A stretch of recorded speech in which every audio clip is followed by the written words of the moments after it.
യോഹന്നാന്റെ സുവിശേഷം 5-ാം അധ്യായം 1 മുതൽ 5 വരെയുള്ള വേദവാക്യങ്ങൾ വായിക്കപ്പെടുന്നു. അതിന്റെ ശേഷം യഹൂദന്മാരുടെ ഒരു ഉത്സവം ഉണ്ടായിട്ട് യേശു യെരൂശലേമിലേക്ക് പോയി. യഹൂദന്മാരുടെ ഒരു ഉത്സവം ഉണ്ടായിട്ട് യേശു ജെറുസലേമിലേക്ക് പോയി. യെരൂശലേമിൽ ആട്ടുവാതുക്കൽ ബെഥേസ്ദ എന്ന എബ്രായ പേരുള്ള ഒരു കുളമുണ്ട്. അതിന് 5 മണ്ഡപങ്ങൾ ഉണ്ട്. അവയിൽ യാതിക്കാർ, കുരുടർ, മുടന്തർ, ക്ഷയരോഗികൾ ഇങ്ങനെ വലിയൊരു കൂട്ടം വെള്ളത്തിന്റെ ഇളക്കം കാത്തുകൊണ്ട് കിടന്നിരുന്നു. അതത് സമയത്ത് ഒരു ദൂതൻ കുളത്തിലിറങ്ങി വെള്ളം കലക്കും. വെള്ളം കലങ്ങിയ ശേഷം ആദ്യം ഇറങ്ങുന്നവൻ ഏത് വ്യാധി പിടിച്ചവനായിരുന്നാലും അവന് സൗഖ്യം വരും. എന്നാൽ 38 ആണ്ട് രോഗം പിടിച്ചു കിടന്ന ഒരു മനുഷ്യൻ അവിടെ ഉണ്ടായിരുന്നു. അവൻ കിടക്കുന്നത് യേശു കണ്ടു. ഇങ്ങനെ ഏറെ കാലമായിരിക്കുന്നു എന്നറിഞ്ഞ്, നിനക്ക് സൗഖ്യമാകുവാൻ മനസ്സുണ്ടോ എന്ന് അവനോട് ചോദിച്ചു. രോഗി അവനോട്, യജമാനെ, വെള്ളം കലങ്ങുമ്പോൾ എന്നെ കുളത്തിലാക്കുവാൻ ആരുമില്ല. ഞാൻ തന്നെ ചെല്ലുമ്പോൾ മറ്റൊരുത്തൻ എനിക്ക് മുമ്പായി ഇറങ്ങുന്നു എന്ന് ഉത്തരം പറഞ്ഞു. യേശു അവനോട്, എഴുന്നേറ്റ് നിന്റെ കിടക്ക എടുത്ത് നടക്കുക എന്ന് പറഞ്ഞു. അതിന്റെ 3-ാമത്തെ വാക്യം, അവയിൽ വ്യാധിക്കാർ, കുരുടർ, മുടന്തർ, ക്ഷയരോഗികൾ ഇങ്ങനെ വലിയൊരു കൂട്ടം വെള്ളത്തിന്റെ ഇളക്കം കാത്തുകൊണ്ട് കിടന്നിരുന്നു. ഇങ്ങനെ വലിയ ഒരു കൂട്ടം ആളുകൾ വെള്ളത്തിന്റെ ഇളക്കം കാത്തുകൊണ്ട് വെയിറ്റ് ചെയ്ത് കിടന്നിരുന്നു. ഈ തിരുവെഴുത്തുകളിലൂടെ നമ്മളോട് സംസാരിക്കേണ്ടതിനായി നമുക്ക് പ്രാർത്ഥിക്കാം. ഈ കേൾക്കുന്ന വചനം നിങ്ങളുടെ ഹൃദയങ്ങളോട്, നിങ്ങളുടെ കുടുംബങ്ങളോട്, വ്യക്തിപരമായ ജീവിതത്തോടുള്ള ദൈവിക ഇടപെടലുകളായി തീരേണ്ടതിന് നിങ്ങളും ദൈവസന്നിധിയിൽ പ്രാർത്ഥിക്കണം. വിശുദ്ധ ബൈബിൾ വ്യക്തമായി രേഖപ്പെടുത്തുകയാണ്, ബെഥേസ്ദ എന്ന കുളക്കരയിൽ വെള്ളത്തിന്റെ ഇളക്കം കാത്തുകൊണ്ട്, അല്ലെങ്കിൽ സൗഖ്യം കാത്തുകൊണ്ട് വലിയൊരു കൂട്ടം ആളുകൾ ഇങ്ങനെ ആ സൗഖ്യത്തിന് വേണ്ടി ആ കുളക്കരയിൽ, ആ മണ്ഡപങ്ങളിൽ കാത്ത് കിടന്നിരുന്നു. ബൈബിൾ നമുക്ക് തരുന്ന ഒരു ഉറപ്പുണ്ട്, യഹോവയെ കാത്തിരിക്കുന്നവർ ശക്തിയെ പുതുക്കും, അവർ കഴുകനെ പോലെ ചിറകടിച്ച് ഉയരും. ഇന്ന് ഈ മെസ്സേജിലൂടെ എന്നെ കാണുന്ന പ്രിയ സഹോദരി സഹോദരന്മാരോട് പരിശുദ്ധാത്മാവിനെ അറിയിക്കുവാനുള്ളത്, ദൈവത്തെ കാത്തിരിക്കുന്ന ഒരൊറ്റ വ്യക്തികളും ലജ്ജിച്ചു പോകുകയില്ല. ദൈവത്തെ കാത്തിരിക്കുന്ന ഒരു മനുഷ്യരും പരാജയപ്പെടുകയില്ല.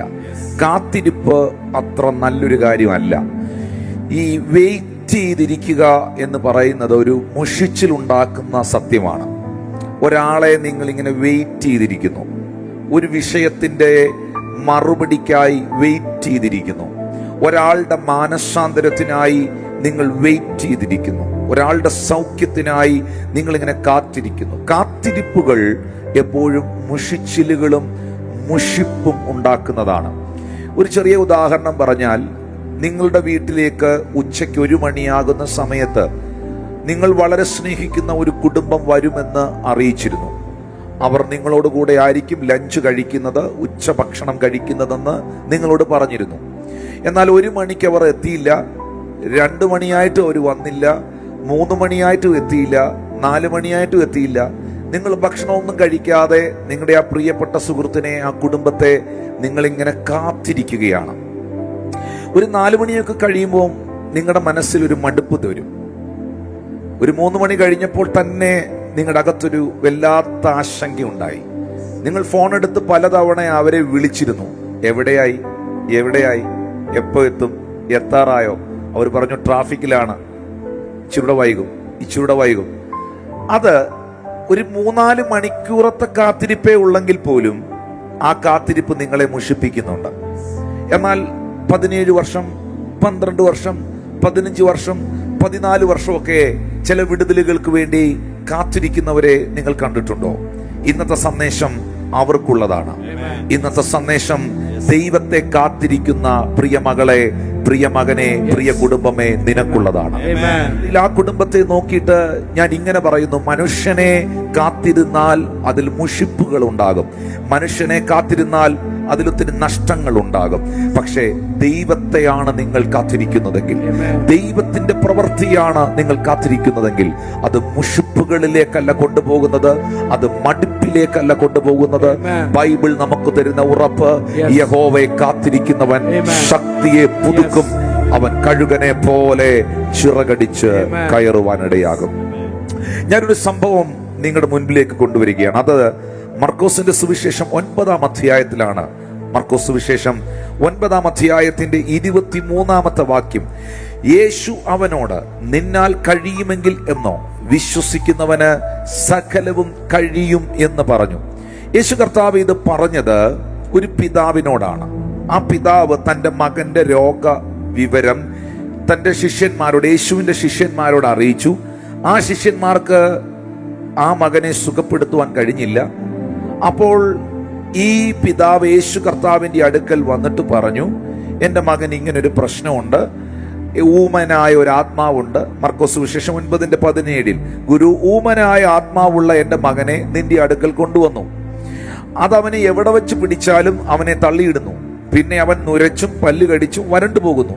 അതിനെ പുറത്താക്കേണ്ടതിന് ഞാൻ നിന്റെ ശിഷ്യന്മാരോട് പറഞ്ഞിട്ട് അവർക്ക് കഴിഞ്ഞില്ല എന്ന് പറഞ്ഞു. എന്ന് വെച്ചാൽ ഇത്രയേ ഉള്ളൂ, ഞങ്ങൾ പലതവണ പ്രാർത്ഥിച്ചു, പലതവണ നിന്റെ ശിഷ്യന്മാർ എൻ്റെ കുഞ്ഞിൻ്റെ മേളിൽ കൈവച്ച് പ്രാർത്ഥിച്ചു, പക്ഷേ ഞാൻ പ്രതീക്ഷിച്ച ഒരു ഡെലിവറൻസും ഉണ്ടായില്ല, ഒരു വിടുതലും ഉണ്ടായില്ല. നമുക്കറിയാം, ആ സമയത്ത് യേശു കർത്താവും പത്രോസും യാക്കോബും യോഹന്നാനും ഒരു ഉയർന്ന മലയിൽ പ്രാർത്ഥിക്കുവാൻ പോയിരിക്കുകയായിരുന്നു. അവിടെ വെച്ചാണ് മോശയും ഏലിയാവും പ്രത്യക്ഷമാകുന്നത്. ആ പ്രാർത്ഥന കഴിഞ്ഞ് പത്രോസിനെയും യാക്കോബിനെയും യോഹന്നാനെയും കൂട്ടി യേശു താഴ്വരയിലെത്തുന്നു. ആ താഴ്വരയിൽ വന്നു കഴിയുമ്പോഴാണ് വലിയൊരു കൂട്ടം ആളുകൾ അവിടെ നിന്ന് വലിയ ബഹളം നടക്കുന്നു. ഈ 9 ശിഷ്യന്മാരെ അവിടെ നിർത്തിയിട്ടാണ് യേശു കടന്നുപോയത്.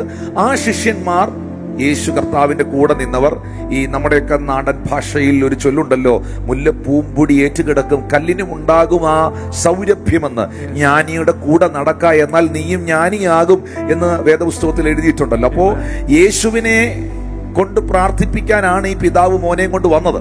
പക്ഷെ യേശു അവിടെ ഇല്ലായിരുന്നു. ആ സമയത്ത് യേശുവിനെ കൊണ്ട് പ്രാർത്ഥിപ്പിക്കാൻ പറ്റാത്ത കാരണം കൊണ്ടാണ്, യേശു അവിടെ ഇല്ലാതിരുന്നത് കൊണ്ടാണ് ശിഷ്യന്മാരെയും കൊണ്ട് ഈ പിതാവ് പ്രാർത്ഥിപ്പിച്ചത്. പക്ഷെ ആ പിതാവ് പറയുന്നുണ്ട്, അവർ പലതവണ പ്രാർത്ഥിച്ചു, പക്ഷേ അതിനകത്ത് മറുപടി ഉണ്ടായില്ല, വിടുതൽ നടന്നില്ല. ശരിക്കും പറഞ്ഞാൽ ഇങ്ങനൊരു സാഹചര്യത്തിൽ മടുപ്പ് വരാം. ശരിക്കും പ്രാർത്ഥിക്കുന്ന വിഷയങ്ങളിൽ മറുപടി കിട്ടാതെ ഇരിക്കുമ്പോൾ, പ്രാർത്ഥിച്ച വിഷയങ്ങളിൽ ഒരു റിസൾട്ട് കാണാതെ ഇരിക്കുമ്പോൾ മടുപ്പ് സ്വാഭാവികമായും മനസ്സിലുണ്ടാകാം. പക്ഷെ നിങ്ങൾ ഈ പിതാവിനെ ഒന്ന് ശ്രദ്ധിക്കണം. നിങ്ങൾക്കൊരു നല്ല മാതൃകയാണ് ഈ സഹോദരന്റെ, ഈ മകന്റെ പിതാവ് എന്ന് പറയുന്നത്.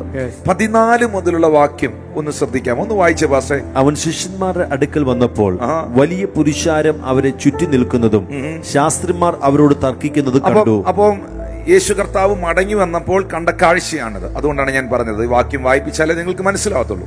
ശിഷ്യന്മാരുടെ അടുക്കൽ വന്നപ്പോൾ വലിയ പുരുഷാരം ചുറ്റി നിൽക്കുന്നതും ശാസ്ത്രിമാർ അവരോട് തർക്കിക്കുന്നതും കണ്ടു. അപ്പൊ എന്തോ ഒരു വിഷയം, തർക്കം ഉണ്ടാകണമെങ്കിൽ ഒരു സബ്ജക്റ്റ് വേണമല്ലോ. ഒരു സബ്ജക്റ്റ് ഇല്ലാതെ ഒരു ആർഗ്യുമെന്റേഷൻ ഉണ്ടാകത്തില്ലല്ലോ, തർക്കം ഉണ്ടാകത്തില്ലല്ലോ. 15-ാമത്തെ വാക്യത്തിലേക്ക് നോക്കുമ്പോൾ പുരുഷാരം യേശുവിനെ, അവനെ കണ്ട ഉടനെ എന്ന് പറയുന്നത്, യേശുവിനെ കണ്ട ഉടനെ ഭ്രമിച്ച് ഓടി വന്ന് അവനെ വന്ദിച്ചു. അത് ഇംഗ്ലീഷിൽ എഴുതിയിരിക്കുന്നത് ഒത്തിരി നല്ല റെസ്പെക്റ്റ് ആയിട്ടുള്ള, ഒത്തിരി ബ്യൂട്ടിഫുൾ ആയിട്ടുള്ള ഒരു എഴുത്താണ്, ഒരു വചനമാണത്. They were greatly amazed and running to him saluted him. Amen. Saluted him. Amen. അത്രയധികം യേശു കർത്താവിനെ ഓണർ ചെയ്യുന്ന, ബഹുമാനിക്കുന്ന ഒരു കൂട്ടമായിരുന്നു അവിടെ കാത്തു നിന്നത്. Hallelujah, hallelujah. എന്നെ കേൾക്കുന്ന പ്രിയപ്പെട്ടവരെ, ഈ വാക്കൊന്ന് ശ്രദ്ധിക്കണേ. ശിഷ്യന്മാർ പ്രാർത്ഥിച്ചു, ആ കൊച്ചിന് സൗഖ്യം ഉണ്ടായില്ല.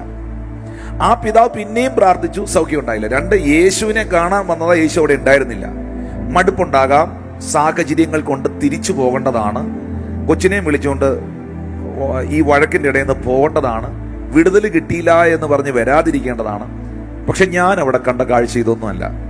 ഞാൻ അവിടെ കാണുന്ന കാഴ്ച, ശിഷ്യന്മാർ പ്രാർത്ഥിച്ചിട്ട് നടക്കാതെ വന്നിട്ടും, സൗഖ്യം ഉണ്ടാകാതെ വന്നിട്ടും, ഈ പിതാവ് പ്രാർത്ഥിച്ചിട്ട് അതിന് മറുപടി കിട്ടാതെ വന്നിട്ടും, യേശുവിനെ ആ സമയത്ത് കാണാനോ പ്രാർത്ഥിപ്പിക്കാനോ കഴിയാതിരുന്നിട്ടും ഈ പിതാവ് പിണങ്ങിപ്പോയില്ല, മനസ്സ് മടുത്തുപോയില്ല. അവിടെ തന്നെ യേശു വരുന്നത് വരെ കാത്തുനിന്നു, യേശു വരുന്നത് വരെ വെയിറ്റ് ചെയ്തു. ഞാൻ ഇങ്ങനെ നിങ്ങളോട് പറയട്ടെ, നിങ്ങൾ മനുഷ്യനെ വെയിറ്റ് ചെയ്താൽ ലജ്ജിച്ചു പോകാൻ, മനുഷ്യൻ തരുന്ന എന്തെങ്കിലും ആണ് നിങ്ങൾ വെയിറ്റ് ചെയ്തിരിക്കുന്നെങ്കിൽ ചിലപ്പോൾ നടന്നെന്ന് വരത്തില്ല. പക്ഷെ ദൈവത്തെയാണ് നിങ്ങൾ വെയിറ്റ് ചെയ്യുന്നതെങ്കിൽ, ദൈവത്തിൽ നിന്നുള്ളതാണ് നിങ്ങൾ വെയിറ്റ് ചെയ്യുന്നതെങ്കിൽ, നിങ്ങൾ ഒരിക്കലും ലജ്ജിക്കേണ്ടി വരത്തില്ല. ഉറപ്പായിട്ടും നിങ്ങൾക്ക് ആ മറുപടി കിട്ടിയിരിക്കും. അതുകൊണ്ട് വിടുതൽ കിട്ടിയില്ല എന്ന് കരുതി, പ്രാർത്ഥിച്ചത് നടന്നില്ല എന്ന് കരുതി, ആ വ്യക്തി മാനസാന്തരപ്പെട്ടില്ല എന്ന് കരുതി പ്രാർത്ഥന നിർത്തരുത്. നിന്റെ ഭർത്താവ് ഇതുവരെ മാനസാന്തരപ്പെട്ടില്ല, അദ്ദേഹത്തിന്റെ ദുർസ്വഭാവം നിർത്തിയില്ല എന്ന് കരുതി പ്രാർത്ഥന നിർത്തരുത്. ജോലി കിട്ടിയില്ല എന്ന് കരുതി പ്രാർത്ഥന നിർത്തരുത്. സൗഖ്യമായില്ല, കുറെ പ്രാർത്ഥിച്ചിട്ട് ഒന്നും നടന്നില്ല എന്ന് കരുതി പ്രാർത്ഥന നിർത്തരുത്. ലജ്ജ കൂടാതെ മുട്ടിക്ക നിമിത്തം അവൻ എഴുന്നേറ്റ് വന്ന ധാരാളം കൊടുത്തു എന്ന് എഴുതിയിരിക്കുന്നത് പോലെ നിങ്ങൾ നിശ്ചയമായിട്ടും ഒന്ന് വെയിറ്റ് ചെയ്താൽ ആ വെയിറ്റിംഗ് പീരീഡ് ഒരിക്കലും വേസ്റ്റ് ആകത്തില്ല. ഹല്ലേലൂയ. ഈ മെസ്സേജ് കാണുന്ന എന്റെ പ്രിയ സഹോദരങ്ങളോട് പറയുന്നു, ദൈവത്തെ നിങ്ങൾ വെയിറ്റ് ചെയ്തിരിക്കുന്ന, ദൈവപ്രവർത്തികളെ വെയിറ്റ് ചെയ്തിരിക്കുന്ന ഈ വെയിറ്റിംഗ് പീരീഡ് ഉണ്ടല്ലോ, ഒരിക്കലും വേസ്റ്റ് ആകത്തില്ല. ഈ 2025 ആ വിഷയങ്ങൾക്കകത്ത് നിങ്ങൾ മറുപടി കാണുവാനിടയാകും. ഈ പിതാവേശുവിനെ കാത്തു നിന്നതുപോലെ, പിണങ്ങിപ്പോകാതെ, മനസ്സ് മടിച്ച് തിരിച്ചു പോകാതെ കാത്തു നിന്നതുപോലെ നിങ്ങൾ കർത്താവിനെ വെയിറ്റ് ചെയ്താൽ ഒരത്ഭുതം ദൈവം നിങ്ങൾക്ക് വേണ്ടി ചെയ്യുവാനിടയാകും. ഈ എപ്പോഴും കർത്താവ് നമ്മുടെ ജീവിതത്തിൽ ഇങ്ങനെയുള്ള സാഹചര്യങ്ങൾ അനുവദിക്കും. വെയിറ്റിംഗ് പീരീഡുകൾ പലപ്പോഴും നമുക്കുണ്ടാകും. അവിടെയൊക്കെ നിങ്ങൾ ഡിസ്കറേജ്ഡ് ആകാൻ ഇടവരരുത്. ഞാൻ ഒത്തിരി പേരുടെ ചരിത്രം ഇന്ന് ഈ തിരുവെഴുത്തുകളിലൂടെ എനിക്ക് പറയാനുണ്ട്. നിങ്ങൾ അവിടെ ഡിസ്കറേജ്ഡ് ആകുകയും ചെയ്യരുത്. വളരെ അധികം ഒരു പ്രതീക്ഷ നിങ്ങളുടെ അകത്തുണ്ടാകണം. ഈ പ്രതീക്ഷകളാണ് എപ്പോഴും അത്ഭുതങ്ങളെ സൃഷ്ടിക്കുന്നത്. പ്രതീക്ഷിക്കണം. എന്നെ കേൾക്കുന്ന എത്ര പേർ വാ തുറന്ന് പറയും പ്രതീക്ഷിക്കണം? ആരെ പ്രതീക്ഷിക്കണം? ദൈവത്തിൽ നിന്ന് പ്രതീക്ഷിക്കണം. ദൈവത്തെ പ്രതീക്ഷിക്കണം. പ്രതീക്ഷയാണ് ശരിക്കും നമ്മുടെ അകത്ത് പ്രത്യാശ എന്ന് പറയുന്നത്. ഈ എക്സ്പെക്ടേഷനുകളാണ് എപ്പോഴും അത്ഭുതങ്ങളെ സൃഷ്ടിക്കുന്നത്. ഞാൻ വീണ്ടും ഒന്നും കൂടെ ആ വാക്ക് എന്റെ പ്രിയ സഹോദരങ്ങളോട് പറയാൻ ആഗ്രഹിക്കുന്നു. നിങ്ങളുടെ അകത്ത് ദൈവത്തെ നിങ്ങൾ പ്രതീക്ഷിക്കുന്നവരാണെങ്കിൽ, ദൈവത്തിൽ നിങ്ങൾ ചിലത് പ്രതീക്ഷിക്കുന്നവരാണെങ്കിൽ, നിങ്ങളെയാണ് വിശ്വാസികൾ എന്ന് വിളിക്കുന്നത്. ഹല്ലേലൂയ. ദൈവത്തിൽ നിന്നൊന്നും പ്രതീക്ഷിക്കാത്തവരുണ്ട്. ഹല്ലേലൂയ. വില്യം കേറി പറഞ്ഞൊരു വാക്കുണ്ട്, ദൈവത്തിൽ നിന്ന് വലിയ പ്രതീക്ഷിക്കുക, ദൈവത്തിനായി വലിയ കാര്യങ്ങളെ ചെയ്യുക. ഹല്ലേലൂയ. ദൈവത്തിൽ നിന്ന് വലിയവ പ്രതീക്ഷിക്കുക, ദൈവത്തിനായി വലിയ കാര്യങ്ങളെ ചെയ്യുക. ഡോക്ടർ വില്യം കേറിയുടെ വാക്കുകളാണത്. ഹല്ലേലൂയ. ഈ എക്സ്പെക്ടേഷൻ, ആ എക്സ്പെക്ടേഷൻ ആണ് അത്ഭുതങ്ങളെ സൃഷ്ടിക്കുന്നത്. ആവശ്യക്കാരനാണോ നിങ്ങൾ? താല്പര്യത്തോടിരിക്കുന്ന ആളാണോ? കർത്താവേ, എന്റെ പ്രിയ പിതാവേ, എന്റെ യേശുവേ, എനിക്ക് വേണ്ടി, എന്റെ കുടുംബത്തിന് വേണ്ടി അങ്ങൊന്ന് ഇറങ്ങി വരണേ എന്ന് പ്രാർത്ഥിക്കുന്ന ഒരു മകളാണോ നിങ്ങൾ? നിശ്ചയമായിട്ടും മകളെ, മകനെ, കുഞ്ഞെ, നിന്റെ നിലവിളിക്ക് എന്റെ ദൈവം മറുപടി തരും. നിന്നെ ഒരിക്കലും കർത്താവ് നിരസിച്ച് കളയത്തില്ല. ഇപ്പോഴും നിങ്ങൾ ചർച്ചിൽ വരുമ്പോൾ, നിങ്ങൾ ആരാധനയ്ക്ക് പോകുമ്പോൾ ഭയങ്കര പ്രതീക്ഷയോടെ വേണം ഓരോ ഞായറാഴ്ചയും ചർച്ചിൽ വരാൻ. നിങ്ങൾ ഏത് ആരാധനയിലാണ് പോകുന്നത്, എവിടെയാകട്ടെ, ഹല്ലേലൂയ. നിങ്ങളുടെ ചർച്ച് ഒരു ബ്ലെസ്ഡ് ചർച്ചാണ്. നിങ്ങളുടെ ദൈവദാസൻ ഒരു അനുഗ്രഹിക്കപ്പെട്ട ദൈവ മനുഷ്യനാണ്. നിങ്ങൾ എവിടെ പോയാലും, ഒരു കൺവെൻഷന് പോയാലും, ഒരു മീറ്റിംഗ് കൂടിയാലും, ഒരു മെസ്സേജ് കേട്ടുകൊണ്ടിരിക്കുമ്പോഴും, വേറൊരു പ്രസംഗം, കർത്താവിന്റെ വചനത്തിലുള്ള ഒരു സന്ദേശം നിങ്ങൾ കേൾക്കുമ്പോഴും, എപ്പോഴാണെങ്കിലും കർത്താവെ, നീ ഇതിനകത്തൂടെ എന്നോടൊന്ന് സംസാരിക്കണേ, ദൈവത്തിന്റെ ആത്മാവെ എന്നോടൊന്ന് ഇടപെടണേ എന്ന് നിങ്ങൾ പ്രാർത്ഥനയോടെ ഇങ്ങനെ കൊതിയോടെ കേൾക്കുന്ന ഒരാളാണെങ്കിൽ അതിനകത്തും നിങ്ങൾക്കുള്ള ഒരു മെസ്സേജ് ഉണ്ടായിരിക്കും. അതിനകത്തും ഒരു കൊച്ചു കുഞ്ഞായിരിക്കും, 12 വയസ്സുള്ള 10 വയസ്സുള്ള ഒരു കൊച്ചു മകനായിരിക്കാം ചിലപ്പോൾ പറയുന്നത്. സൺഡേ സ്കൂളിന്റെ യോഗമായിരിക്കും നടക്കുന്നത്, സൺഡേ സ്കൂളിന്റെ സമാപന സമ്മേളനത്തിന് പറഞ്ഞ ആശംസാ പ്രസംഗമായിരിക്കാം. അതിനകത്ത് നിന്നും ഇങ്ങനെ പ്രതീക്ഷയോട് ഇങ്ങനെ കർത്താവ് എന്തെങ്കിലും ഒരു വചനം എനിക്ക് തരണേന്ന് ഇങ്ങനെ കൊതിയോടെ നോക്കിയിരിക്കുന്ന ആൾക്ക് ആ ആശംസാ പ്രസംഗത്തിനകത്തു നിന്നും ദൈവം ഒരു മെസ്സേജ് കൊടുക്കും. യേശു കർത്താവ് പറയുന്ന ഒരു കാര്യമുണ്ട്, യോഹന്നാൻ 7:37, ദാഹിക്കുന്നവൻ എന്റെ അടുക്കൽ വന്ന് കുടിക്കട്ടെ, എന്നിൽ വിശ്വസിക്കുന്നവന്റെ ഉള്ളിൽ നിന്ന് തിരുവെഴുത്ത് പറയുന്ന പോലെ ജീവജലത്തിന്റെ നദി ഒഴുകും. വിമർശിക്കുന്നവന്റെ ഉള്ളിൽ നിന്ന് ഒഴുകുമോ നല്ല എഴുതിയിരിക്കുന്നേ, വിശ്വസിക്കുന്നവന്റെ ഉള്ളിൽ നിന്ന് ഒഴുകുമെന്നാണ്. തൃപ്തനായിരിക്കുന്നവന്റെ ഉള്ളിൽ നിന്ന് ഒഴുകുമെന്നല്ല. ദാഹം വേണം, ദാഹം എപ്പോഴും. ആ ഒരു തേഴ്സ്റ്റ് നമ്മുടെ അകത്ത് വേണം. നമ്മുടെ ഉള്ളിൽ കർത്താവിൽ നിന്ന് സ്വീകരിക്കാൻ ആ ദാഹം വേണം, ആ എക്സ്പെക്ടേഷൻ വേണം. വർഷിപ്പ് ടീം പാടാൻ കയറുക, വർഷിപ്പ് ടീം വർഷിപ്പ് ലീഡ് ചെയ്യാൻ കയറുക. ആ വർഷിപ്പ് ടീം അല്ലെങ്കിൽ ആ പാടുന്ന സഹോദരന്മാര് ആ പാട്ട് പാടാൻ കയറുമ്പോൾ തന്നെ ഹൃദയത്തിനകത്ത്, കർത്താവെ ഇന്നത്തെ ആരാധനയിൽ നിന്റെ സാന്നിധ്യം എനിക്ക് അനുഭവിക്കണം കർത്താവെ. നിങ്ങളൊന്ന് കൊതിയോടെ നിന്ന് നോക്കിയേ, ഒന്ന് കൊതിയോടെ പ്രാർത്ഥിച്ചു നോക്കിയേ, ഒന്ന് ദാഹത്തോടെ നിന്ന് നോക്കിയേ. ദാഹിക്കുന്നവനെ, ആഗ്രഹിക്കുന്നവനെ തൃപ്തിപ്പെടുത്തുന്ന ദൈവം, തൃപ്തനാക്കുന്ന കർത്താവ് നിങ്ങളെ നിറയ്ക്കുവാനായിട്ട് ഇടയായി തീരും. പ്രിയപ്പെട്ടവരെ, എക്സ്പെക്ടേഷൻ, പ്രതീക്ഷയുള്ള കൂട്ടങ്ങളുടെ നടുവിൽ അത്ഭുതം സംഭവിക്കും.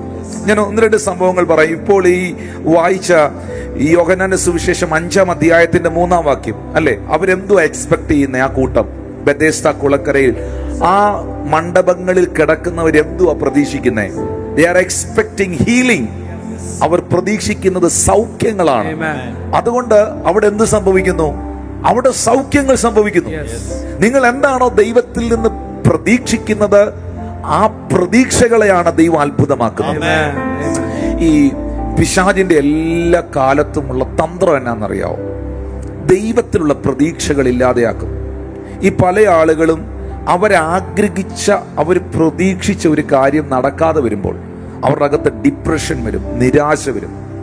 പ്രതീക്ഷിച്ച കാര്യം, ആ പ്രതീക്ഷിച്ച പൈസ കിട്ടിയില്ല, പ്രതീക്ഷിച്ച വിവാഹം നടന്നില്ല, പ്രതീക്ഷിച്ചതായ ബിസിനസ്സിനകത്ത് ടേൺ ഓവർ ഉണ്ടായില്ല, ആ ബിസിനസ് ക്ലോസ് ചെയ്യേണ്ടി വന്നു. എക്സ്പെക്ടേഷൻ ഓപ്പോസിറ്റ് ആയിട്ടുള്ള കാര്യങ്ങൾ സംഭവിച്ചു. അപ്പോൾ അവർക്ക് നിരാശ വരും, ഡിപ്രഷൻ വരും. ആ ഡിപ്രഷൻ വരുമ്പോഴാണ് പലരും ആത്മഹത്യയിലേക്കും തകർച്ചയിലേക്കും പോകുന്നത്. എന്നാൽ ഞാൻ ഇങ്ങനെ നിങ്ങളോട് പറയാൻ ആഗ്രഹിക്കുന്നു, ഞാൻ യഹോവയെ എല്ലാ കാലത്തും വാഴ്ത്തും.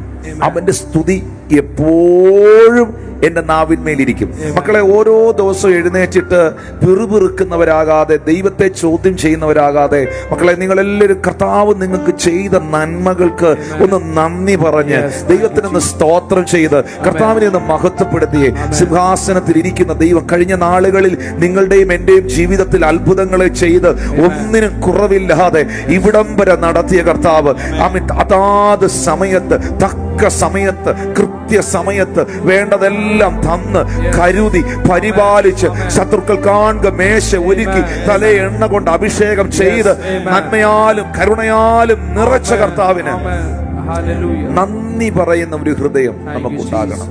ഞാൻ വീണ്ടും ഈ സന്ദേശത്തിലൂടെ നിങ്ങളെ അറിയിക്കുന്നു, ദൈവസന്നിധിയിൽ വരുമ്പോൾ നിങ്ങൾ എന്തുവാ ദൈവത്തിൽ നിന്ന് പ്രതീക്ഷിക്കുന്നത്? അതങ്ങ് ഭയങ്കരമായിട്ട് അങ്ങ് ഉള്ളത്തിൽ കയറി വരണം. ഇന്ന് എനിക്കൊരു സൗഖ്യം യേശു തരും, ഇന്ന് എന്നോട് കർത്താവിന്റെ പരിശുദ്ധാത്മാവ് തന്റെ വചനത്തിലൂടെ സംസാരിക്കും, ഇന്ന് എന്നെ യേശു അപ്പം തൊടും. അല്ലെങ്കിൽ ഉറങ്ങാൻ പോകുമ്പോൾ പ്രാർത്ഥിക്കണം, കർത്താവേ ഇന്ന് രാത്രി സ്വപ്നത്തിലൂടെ നീ എന്നോട് ഇടപെടണമേ, സ്വപ്നങ്ങളിലൂടെ നീ എൻ്റെ അരികിൽ കടന്നു വരണമേ.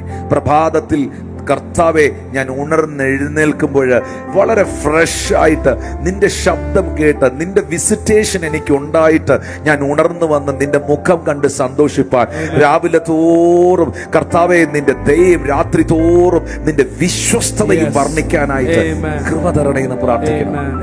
ഞാൻ വീണ്ടും പറയുന്നു പ്രിയപ്പെട്ടവരെ, മർക്കോസ് സുവിശേഷം 5-ാം അധ്യായത്തിന്റെ 28-ാം വാക്യത്തിൽ ഒരു രക്തസ്രവക്കാരിയാകുന്ന സ്ത്രീ, അവള് 12 വർഷം മുതൽ മുഴുവനും വൈദ്യന്മാർക്ക് കൊടുത്തിട്ട് സൗഖ്യം പ്രാപിക്കാതിരുന്നവളാണ്. പക്ഷേ അന്ന് യേശു ആ പട്ടണത്തിൽ വന്നിട്ടുണ്ടെന്ന് അറിഞ്ഞ് അവളങ്ങ് പ്രതീക്ഷിക്കുകയാണ്, അവളങ്ങ് വിശ്വസിക്കുകയാണ്. അവളെന്താ പ്രതീക്ഷിച്ചത്? അവന്റെ വസ്ത്രമെങ്കിലും തൊട്ടാൽ, മർക്കോസ് 5:28 പറയുന്നുണ്ട്, അവന്റെ വസ്ത്രമെങ്കിലും തൊട്ടാൽ ഞാൻ രക്ഷപ്പെടും, ഞാൻ രക്ഷപ്പെടുമെന്ന് പറഞ്ഞു. ഞാൻ രക്ഷപ്പെടും. അത് അവളോട് തന്നെ അവൾ പറഞ്ഞതാ, ഞാൻ രക്ഷപ്പെടും. നിങ്ങൾ പറയണം, അത് നിങ്ങൾ പറയണം. ഞാൻ ഗുണം വരത്തില്ല, നന്നാത്തില്ലെന്നല്ല പറയണം, ഞാൻ രക്ഷപ്പെടും, ഞാൻ അനുഗ്രഹിക്കപ്പെടും. അതൊന്ന് പ്രതീക്ഷിക്കണം. ദൈവത്തിൽ അങ്ങ് ഉറച്ച് പ്രതീക്ഷിക്കണം. സംശയിക്കാൻ വളരെ എളുപ്പമാണ്. സംശയിക്കാനും സംശയിപ്പിക്കാനും പിശാചും അവന്റെ സകല സൈന്യങ്ങളും ഒരുപോലെ രംഗത്തിറങ്ങി നിൽക്കുകയാണ്. പക്ഷെ വിശ്വസിച്ചാൽ നീ ദൈവത്തിന്റെ മഹത്വം കാണും. വിശ്വസിച്ചാൽ നിങ്ങൾ ദൈവത്തിന്റെ മഹത്വം കാണും. അവന്റെ വസ്ത്രത്തിന്റെ തൊങ്കലേലും തൊട്ടാൽ സൗഖ്യം വരും എന്നങ്ങ് പ്രതീക്ഷിക്കുകയാണ്. ഞാൻ ചോദിക്കട്ടെ, ആ പ്രതീക്ഷ അത്ഭുതത്തിലേക്ക് നടത്തിയില്ലേ? ആ പ്രതീക്ഷ വിഫലമായി പോയോ? ആ പ്രതീക്ഷ താറുമാറായി പോയോ? 12 വർഷം മുതൽ മുഴുവനും വൈദ്യന്മാർക്ക് കൊടുത്തിട്ട് സൗഖ്യമാകാതിരുന്ന ആ സഹോദരി പ്രതീക്ഷയോടെ ആ വീട്ടിൽ നിന്ന് ഇറങ്ങിപ്പോയി. ആ വസ്ത്രത്തിന്റെ തൊങ്കലേലും, യേശുവിന്റെ വസ്ത്രത്തിന്റെ തൊങ്കലേലും തൊട്ടാൽ സൗഖ്യം വരുമെന്ന് പറഞ്ഞ അവളുടെ പ്രത്യാശയ്ക്ക്, പ്രതീക്ഷയ്ക്ക് ഭംഗം വന്നോ? വന്നില്ല. ഹല്ലേലൂയ. വേദപുസ്തകത്തില് ലൂക്കോസ് സുവിശേഷം 8-ാം അധ്യായത്തിന്റെ 40-41 വാക്യങ്ങൾ വായിക്കുമ്പോൾ അവിടെ രേഖപ്പെടുത്തിയിട്ടുണ്ട്, യേശു മടങ്ങി വന്നപ്പോൾ പുരുഷാരം അവനെ സന്തോഷത്തോടെ കൈക്കൊണ്ടു. അവരെല്ലാവരും അവനായിട്ട് കാത്തിരിക്കുകയായിരുന്നു. അപ്പോൾ പള്ളിപ്രമാണിയായ യായിറോസ് എന്ന പേരുള്ള മനുഷ്യൻ വന്ന് യേശു കർത്താവിന്റെ കാൽക്കൽ വീണു. അവന് ഏകദേശം 12 വയസ്സുള്ള ഏകജാതയായ ഒരു മകൾ ഉണ്ടായിരുന്നു. അവൾ മരിപ്പാറായതുകൊണ്ട് തന്റെ വീട്ടിൽ വരണമെന്ന് അവനോട് അപേക്ഷിച്ചു. പ്രിയപ്പെട്ടവരെ, നമുക്കറിയാം, ഈ സമയത്ത് അടുത്ത വാക്യത്തിൽ നമുക്ക് കാണാൻ കഴിയുന്നുണ്ട്, യായിറോസിന്റെ വീട്ടിൽ നിന്ന് ആളുകൾ വന്നിട്ട് പറയുകയാണ്, നിന്റെ മകൾ മരിച്ചുപോയി, ഗുരുവിനെ ഇനി പ്രയാസപ്പെടുത്തേണ്ട. അടുത്ത വാക്യത്തിൽ നമുക്ക് കാണാൻ കഴിയുന്നുണ്ട്, യേശു ആ വാക്ക് കാര്യമാക്കാതെ, യേശു ആ വാക്കിനെ കാര്യമാക്കാതെ, ഭയപ്പെടേണ്ട, വിശ്വസിക്കുക മാത്രം ചെയ്യുക, എന്നാൽ അവൾ രക്ഷപ്പെടും എന്നവനോട് ഉത്തരം പറഞ്ഞു. രക്ഷപ്പെട്ടോ? രക്ഷപ്പെട്ടില്ലേ? ആ മരിച്ചുപോയ കുഞ്ഞിനെ യേശു കർത്താവ് ഉയർപ്പിച്ചില്ലേ? അത്ഭുതം നടന്നില്ലേ? യായിറോസിന്റെ കാത്തിരിപ്പ് വിഫലമായോ? യായിറോസിന്റെ കാത്തിരിപ്പ് പരാജയമായോ? ഇല്ല. യായിറോസിന്റെ കാത്തിരിപ്പ് പരാജയമായില്ലെങ്കിൽ, 12 വർഷം രക്തസ്രവക്കാരി സ്ത്രീയുടെ കാത്തിരിപ്പ് പരാജയമായില്ലെങ്കിൽ, 18 വർഷം കൂനയായ സ്ത്രീയുടെ കാത്തിരിപ്പ് പരാജയമായില്ലെങ്കിൽ, ബെഥസ്ദയുടെ കുളക്കരയിൽ കിടന്ന 38 വർഷം സൗഖ്യം കാത്തിരുന്നവന്റെ കാത്തിരിപ്പ് പരാജയമായില്ലെങ്കിൽ, അത് അത്ഭുതമായെങ്കിൽ, ദൈവത്തെയും ദൈവത്തിന്റെ പ്രവൃത്തിയെയും കാത്തിരിക്കുന്ന നിങ്ങളുടെ ജീവിതത്തിലും സ്വർഗത്തിലെ ദൈവം ഒരു അത്ഭുതം ചെയ്യും. ഒരിക്കലും നമ്മുടെ എക്സ്പെക്ടേഷൻ, ദൈവത്തിലുള്ള നമ്മുടെ പ്രതീക്ഷ നഷ്ടപ്പെടരുത്. ഞാൻ വീണ്ടും ആ പ്രിയ മകളോട്, മകനോട് ദൈവവചനത്തിൽ അറിയിക്കുന്നു, മോനെ, മോളെ, സഹോദര, സഹോദരി, പ്രിയ അമ്മേ, പ്രിയ പിതാവേ, ദൈവത്തിലുള്ള നിങ്ങളുടെ പ്രതീക്ഷ ഒരിക്കലും നഷ്ടപ്പെടരുത്. ഇപ്പോൾ ഹോസ്പിറ്റലിലായിരിക്കുന്ന, രോഗക്കിടക്കയിലായിരിക്കുന്ന ആ വ്യക്തിയോടുള്ള ബന്ധത്തിൽ ഡോക്ടർമാരെപ്പോഴും പറയുന്നത്, ചിലപ്പോൾ പറയുന്ന കാര്യമാണ്, സീരിയസ് ആണ്, പ്രതീക്ഷയ്ക്ക് വകയില്ല. ഡോക്ടർമാർ ഒരു പക്ഷേ പ്രതീക്ഷയ്ക്ക് വകയില്ലെന്ന് അവർ പറയുന്നത് ശരിയായിരിക്കാം, അങ്ങനെയായിരിക്കാം. പക്ഷേ ദൈവസന്നിധിയിൽ പ്രതീക്ഷിക്കുന്നെങ്കിൽ, വൈദ്യശാസ്ത്രം പ്രതീക്ഷയ്ക്ക് വകയില്ലെന്ന് പറഞ്ഞതിനകത്തും യേശു അത്ഭുതം ചെയ്തിട്ടുണ്ട്. നിങ്ങൾക്ക് എത്ര കേസ് അറിയാം? എനിക്ക് ഒത്തിരി പേരുടെ ജീവിതാനുഭവങ്ങൾ ഞാൻ കേട്ടിട്ടുണ്ട്. ഒരുപാട് പേരുടെ കേസ് കേട്ടിട്ടുണ്ട്. ഹല്ലേലൂയ. എത്രയോ സാക്ഷ്യങ്ങൾ ഈ പ്ലാറ്റ്ഫോമിൽ ആ നിലകളിലുള്ളത് വന്ന് പറഞ്ഞിട്ടുണ്ട്. അവരിന്ന് ആയുസ്സോടെ, ആരോഗ്യത്തോടെ ഇരുന്ന് കർത്താവിനെ മഹത്വപ്പെടുത്തുന്നു. 22 വർഷം മക്കളില്ലാത്തവർ, 28 വർഷം മക്കളില്ലാത്തവർ, ഇനി തലമുറകൾ ഉണ്ടാകത്തില്ല എന്ന് ഡോക്ടർമാർ വിധി എഴുതി എല്ലാ ട്രീറ്റ്മെന്റുകളും അവസാനിപ്പിച്ച ദമ്പതികൾക്ക്, കുടുംബങ്ങൾക്ക് യേശു അപ്പ, അബ്രഹാമിന്റെയും സാറായുടെയും ദൈവം, എലിസബത്തിന്റെയും സക്കറിയാവിന്റെയും ദൈവം, ലേയുടെ ദൈവം, ഹല്ലേലൂയ, അത്ഭുതത്തെ ചെയ്തിട്ടുണ്ട്. ഹന്നായുടെ ദൈവം അത്ഭുതത്തെ ചെയ്തിട്ടുണ്ട്. പ്രതീക്ഷിക്കുക, പ്രതീക്ഷ പോകരുത്. നിങ്ങളുടെ വീട്ടിൽ ദൈവത്തിന്റെ പ്രവൃത്തി വെളിപ്പെടും. 2, എപ്പോഴും ഈ ദൈവത്തിലുള്ള പ്രതീക്ഷയാണ് ആത്മീക അന്തരീക്ഷങ്ങളെ ഉണ്ടാക്കുന്നത്. ഹല്ലേലൂയ. സ്പിരിച്വൽ അറ്റ്മോസ്ഫിയർ ഉണ്ടാക്കുന്നത്. പ്രത്യേകിച്ച് ഈ ഹീലിംഗിന് വേണ്ടിയൊക്കെ പ്രാർത്ഥിക്കാനായിട്ട് നിൽക്കുമ്പോൾ, കർത്താവിൽ നിന്നൊരു സൗഖ്യത്തിന് വേണ്ടി ആഗ്രഹിക്കുന്ന ഒരു കൂട്ടം അവരൊന്നിച്ച് സൗഖ്യത്തിന് വേണ്ടി പ്രാർത്ഥിക്കുമ്പോൾ, നമ്മുടെ ബുദ്ധിയും ചിന്തയൊക്കെ ഞെട്ടിക്കുന്ന നിലകളിൽ യേശു അത്ഭുത സൗഖ്യങ്ങൾ അവർക്ക് വേണ്ടി ചെയ്തിട്ടുണ്ട്. പ്രാർത്ഥനയിൽ. Hallelujah. Amen. Jesus Christ is your healer. Yes. He will heal you completely. Amen. He is the great physician. Yes, amen. യേശു നിങ്ങളെ സുഖമാക്കുന്ന, സൗഖ്യമാക്കുന്ന കർത്താവാണ്. പ്രതീക്ഷിക്കുന്നവർക്ക് വേണ്ടിയാണ് പ്രത്യാശയുള്ളവർക്ക് വേണ്ടിയാണ്, വിശ്വസിക്കുന്നവർക്ക് വേണ്ടിയാണ് ദൈവത്തിന്റെ മുഴുവൻ നന്മകളും സുലഭമായി അവൈലബിളായി നമുക്ക് ലഭ്യമായി തീരുന്നത്. ഒന്ന് കൈകളെ ഉയർത്തി കർത്താവിനെ നന്ദി പറഞ്ഞു. ഹല്ലേലൂയ. അതുകൊണ്ടാണ് ഈ വേദോത്സവത്തിനകത്ത് പലയിടത്ത് എഴുതി വെച്ചിരിക്കുന്നത് അവിശ്വാസം എന്ന ദുഷ്ടഹൃദയം. അതൊരു നല്ല ഹൃദയമല്ല. അവിശ്വാസം എന്ന ദുഷ്ടഹൃദയം നിങ്ങളിൽ ഉണ്ടാകാതിരിക്കട്ടെ എന്ന് ബൈബിളിൽ പറയുന്നത്. ഹല്ലേലൂയ. കാറ്റും കടലും ഇളകി മറിഞ്ഞ സമയത്ത് ശിഷ്യന്മാര് നാഥ, ഞങ്ങൾ നശിച്ചു പോകുന്നതിൽ നിനക്ക് വിചാരമില്ലയോ എന്ന് പറഞ്ഞ സമയത്ത് യേശു അമരത്ത് എഴുന്നേറ്റ് കാറ്റിനെയും കടലിനെയും മാത്രമല്ല ശാസിച്ചത്, അവിശ്വസിച്ച ആ ശിഷ്യന്മാരെ ശാസിച്ചു. നിങ്ങൾക്ക് ഇപ്പോഴും വിശ്വാസം ഇല്ലയോ? അല്പവിശ്വാസികളെ, ഞാൻ നിങ്ങളെ എത്രയധികം സഹിക്കും എന്നാ കർത്താവ് ചോദിച്ചു. Thank you Lord Jesus. അതുകൊണ്ട് മക്കളെ, ഒരു സ്പിരിച്വൽ അറ്റ്മോസ്ഫിയർ ഉണ്ടാകണമെങ്കിൽ നമ്മൾ അങ്ങനെ ഭയങ്കരമായിട്ട് പ്രതീക്ഷിക്കണം. നമ്മളത് കാണണം. ഈ വീൽ ചെയറിലുള്ള രോഗികൾ സൗഖ്യമാകുന്നതും യേശു കർത്താവ് അത്ഭുതങ്ങളെ ചെയ്യുന്നതുമൊക്കെ ദൈവം ഉപയോഗിക്കുന്ന ഒത്തിരി അനോയിന്റഡ് സെർവൻസ് ഉണ്ട്, ഒത്തിരി അഭിഷിക്തന്മാരുണ്ട്. അവരുടെ ശുശ്രൂഷകളിലൂടെ ഒക്കെ നടക്കുന്ന മിറക്കിളുകൾ, സൈൻസ് ആൻഡ് വണ്ടേഴ്സ് കാണുമ്പോൾ, അത്ഭുതങ്ങൾ, ആ സാക്ഷ്യങ്ങളൊക്കെ കാണുമ്പോൾ നമ്മുടെ അകത്തും ആ ആഗ്രഹമുണ്ടാകും, നമ്മുടെ അകത്തും ആ വാഞ്ച ഉണ്ടാകും. കർത്താവ് ഇന്നും പ്രവർത്തിക്കുന്നവനെ. ഞാൻ പ്രസംഗിക്കുന്ന യേശു ഇന്നും ജീവിക്കുന്ന കർത്താവാണ്, ഇന്നും ജീവിക്കുന്ന കർത്താവ്.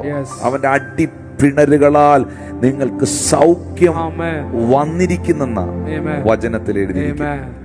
പ്രതീക്ഷിക്കണം.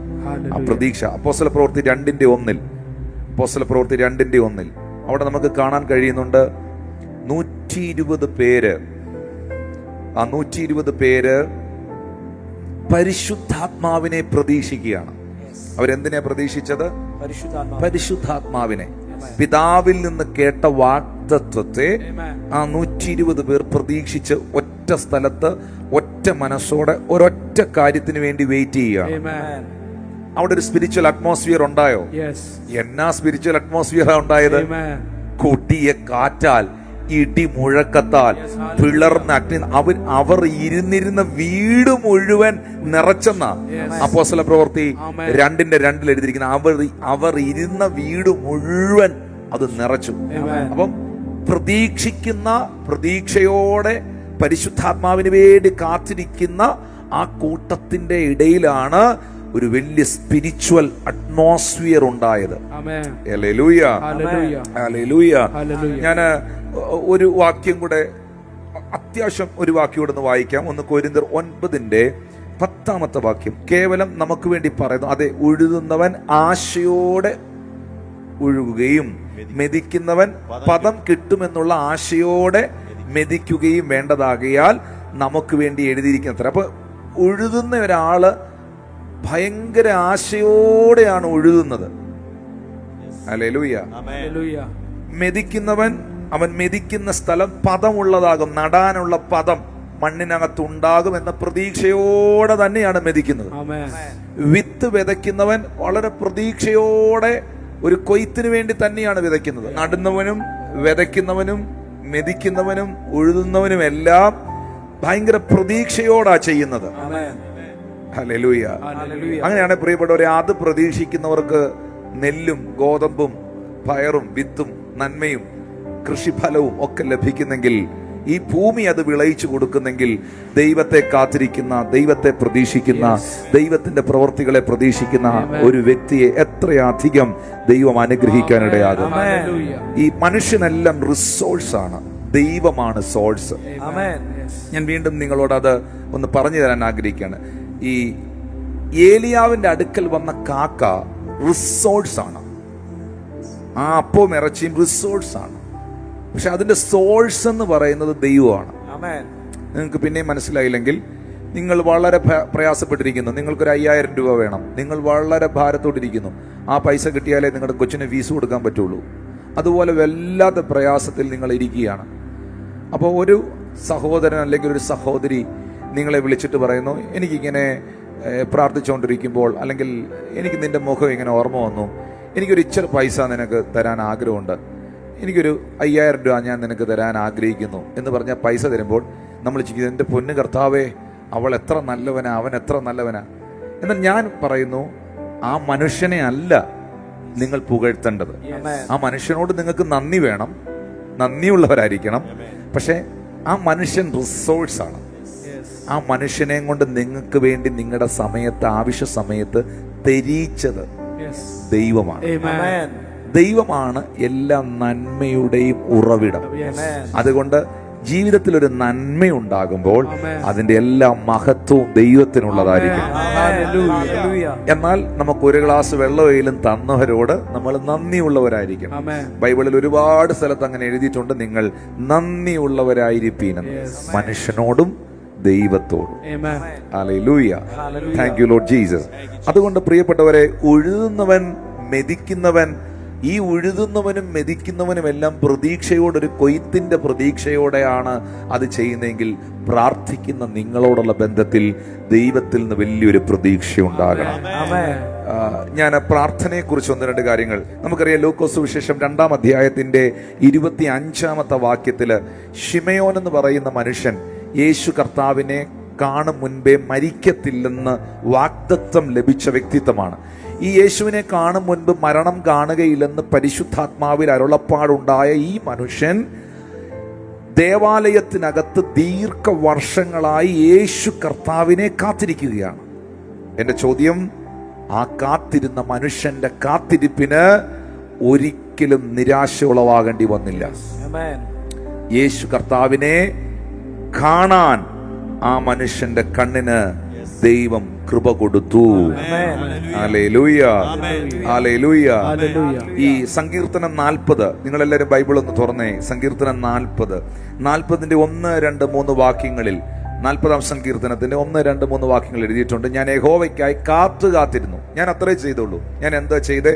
വളരെ പേഷ്യന്റ്ലി ഞാൻ ദൈവത്തെ വെയിറ്റ് ചെയ്തു. ഞാൻ ദൈവത്തെ കാത്തിരുന്നു. ഒറ്റ കാര്യമേ സങ്കീർത്തനക്കാരൻ ചെയ്തുള്ളൂ. ആ മനുഷ്യൻ ദൈവമുഖം അന്വേഷിച്ചു, ദൈവത്തെ കാത്തിരുന്നു. പക്ഷേ 7 കാര്യങ്ങൾ ആ മനുഷ്യന് വേണ്ടി ദൈവം ചെയ്തു. ദൈവത്തെ കാത്തിരുന്ന ആ വ്യക്തിക്ക് വേണ്ടി, ആ ദൈവ മനുഷ്യന് വേണ്ടി 7 കാര്യങ്ങൾ ദൈവം ചെയ്തു. അടുത്ത വാക്യം നോക്കി. 1, അവൻ എങ്കിലേക്ക് ചാഞ്ഞു. 2, അവന്റെ നിലവിളി കേട്ടു. 3, കുഴിയിൽ നിന്നും അവൻ എന്നെ കയറ്റി. 4, കുഴഞ്ഞ ചേറ്റിൽ നിന്നും കയറ്റി. 5, അവൻ എന്റെ കാലുകളെ പാറമേൽ നിർത്തി. 6, എന്റെ ഗമനത്തെ അവൻ സ്ഥിരമാക്കി. 7, എന്റെ വായിൽ അവൻ പുതിയ പാട്ട് തന്നു. 7 കാര്യങ്ങൾ സംഭവിച്ചോന്നൊന്ന് നോക്കിയേ. ആ സങ്കീർത്തനം 40 എടുത്തിട്ട് ഒറ്റ കാര്യമേ ആ മനുഷ്യൻ ചെയ്തുള്ളൂ. ആ മനുഷ്യൻ യഹോവയ്ക്കായി കാത്തിരുന്നു. പക്ഷേ 7 കാര്യങ്ങൾ ദൈവം ആ മനുഷ്യന് വേണ്ടി ചെയ്തു. 1, അവങ്കിലേക്ക് ചാഞ്ഞു. 2, എന്റെ നിലവിളി കേട്ടു. 3, കുഴിയിൽ നിന്ന് എന്നെ കയറ്റി. 4, കുഴഞ്ഞ ചേറ്റിൽ നിന്ന് കയറ്റി. എന്റെ കാലുകളെ പാറമയിൽ നിർത്തി. എന്റെ ഗമനത്തെ സ്ഥിരമാക്കി. എന്റെ വായിൽ അവൻ പുതിയ ഒരു പാട്ട് തന്നു. ഫാസ്റ്റിങ്ങോടെ, ഉപവാസത്തോടെ, പ്രാർത്ഥനയോടെ എന്നെ കാണുന്ന പ്രിയപ്പെട്ടവരുണ്ട്. നിങ്ങളുടെ പ്രാർത്ഥന, നിങ്ങളുടെ കാത്തിരിപ്പ് ഒരിക്കലും പരാജയമാകുകയില്ല. അത് അത്ഭുതമായി തീരാൻ പോവുകയാണ്. പ്രാർത്ഥനയോടെ ഈ ദിവസങ്ങളിൽ ഏതെങ്കിലും കാര്യങ്ങൾക്ക് വെയിറ്റ് ചെയ്യുന്നവരുണ്ടെങ്കിൽ അവരൊരു ആമീൻ പറഞ്ഞു. ബാക്കി ഇനി അവരോടാ കർത്താവ് വചനത്തിലൂടെ സംസാരിക്കാൻ പോകുന്നത്. ഒരു ആമീൻ ടൈപ്പ് ചെയ്തേ. പ്രാർത്ഥനയോടെ ഈ ദിവസങ്ങളിൽ ദൈവത്തിൽ നിന്ന് എന്തെങ്കിലും വെയിറ്റ് ചെയ്യുന്നവരുണ്ടെങ്കിൽ, വിടുതൽ വായിക്കുമ്പോൾ ആ വിടുതലിന്റെ വലിപ്പം വലുതാണ്. ലാസറിന്റെ വീട്ടിൽ യേശുവിനെ മാർത്തയും മറിയയും ലാസർ ദീനമായി കിടന്നപ്പോഴേ വിളിച്ചായിരുന്നു. പക്ഷെ യേശു പോയില്ല.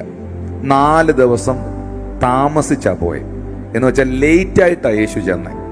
ഏർലി പോയില്ല, നേരത്തെ പോയില്ല, ലേറ്റ് ആയിട്ടാ വീട്ടിലെത്തിയത്. എൻ്റെ ചോദ്യം ഇതാണ്, ഏർലി ആയിട്ട് നേരത്തെ യേശു ആ വീട്ടിൽ പോയിരുന്നെങ്കിൽ ഇങ്ങനെയായിരിക്കും അതിന്റെ റിപ്പോർട്ട്. എൻ്റെ സഹോദരനെ സുഖമില്ല കിടന്നതാ, നമ്മുടെ യേശു, നസ്രയനായ യേശു വീട്ടിൽ ഒന്ന് പ്രാർത്ഥിച്ചായിരുന്നു, സഹോദരന് സൗഖ്യമായി, ഇപ്പൊ അവൻ ആക്റ്റീവായി, ഓക്കെ ആയിട്ടിരിക്കുക കേട്ടോ. ഞാൻ പറയുന്നു, കർത്താവ് ഇച്ചിരി ലേറ്റ് ആയിട്ട് ചെന്ന ഒറ്റ കാരണം കൊണ്ടാണ് വലിയ മഹത്വം വെളിപ്പെട്ടത്. മാർത്തയോടും മറിയോടും യേശു അത് പറയുന്നുണ്ട്, വിശ്വസിച്ചാൽ നീ ദൈവത്തിന്റെ മഹത്വം കാണും.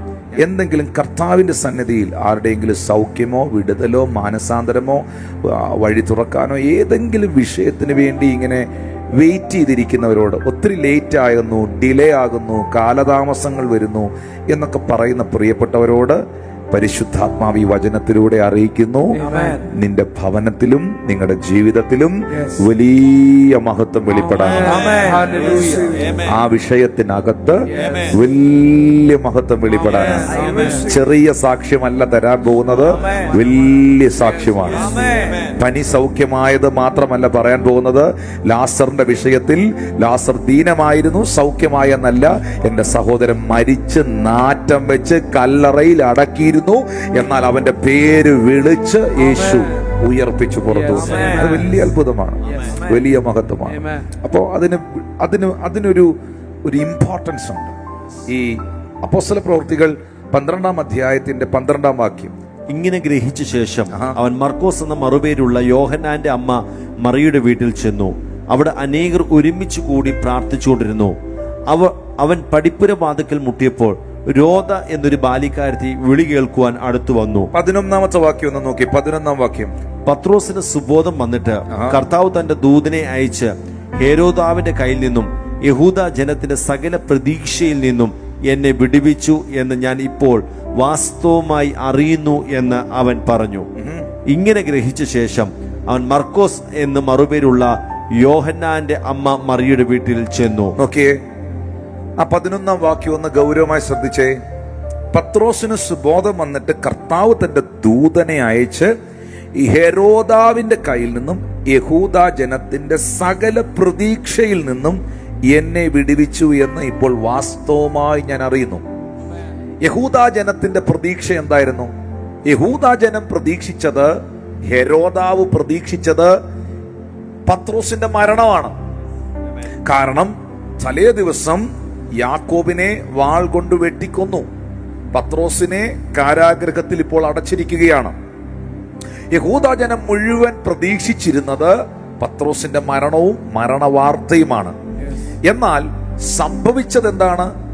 ഒരു വലിയ കൂട്ടം ജനം, ഒരു വലിയ കൂട്ടം ആളുകൾ ഒന്നിച്ച് ഒരുമനപ്പെട്ട് പ്രാർത്ഥിച്ചു കൊണ്ടിരുന്നു, അല്ലേ? 12-ാം വാക്യം അങ്ങനല്ലേ എഴുതിയിരിക്കുന്നേ? ഒരുമിച്ച് കൂടി പ്രാർത്ഥിച്ചു കൊണ്ടിരുന്നു.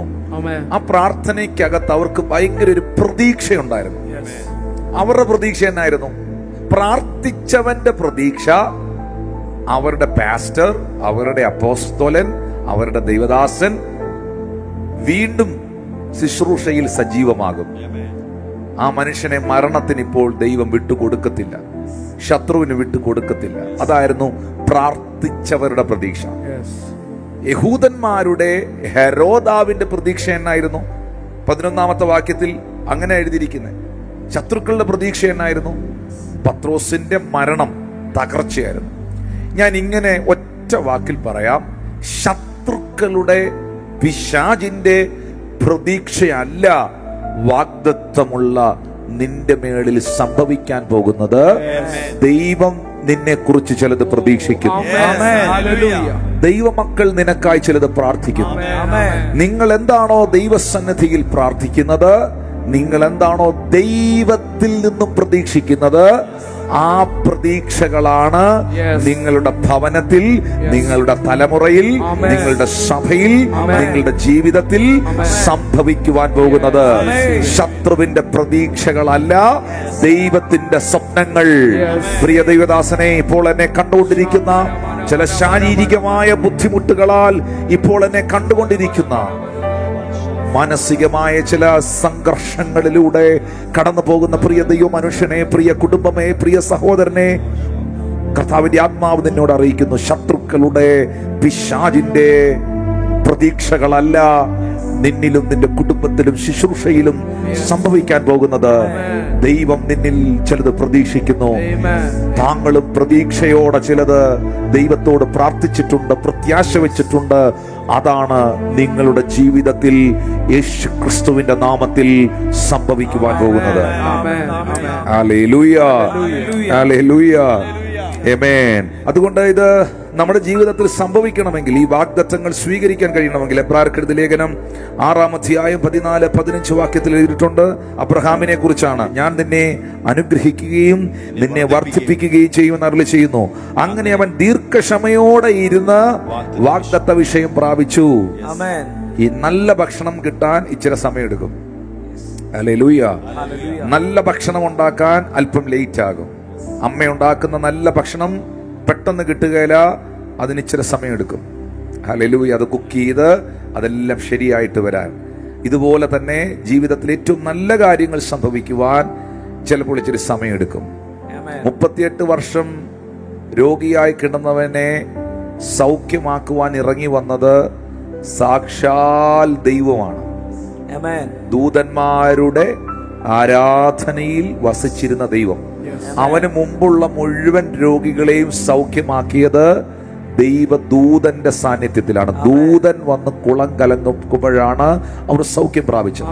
പക്ഷെ ഈ 38 വർഷം രോഗിയായിരുന്നവൻ സുഖപ്പെട്ടത് സർവശക്തനാകുന്ന കർത്താവിന്റെ സാന്നിധ്യത്തിലാണ്. ഹല്ലേലൂയ.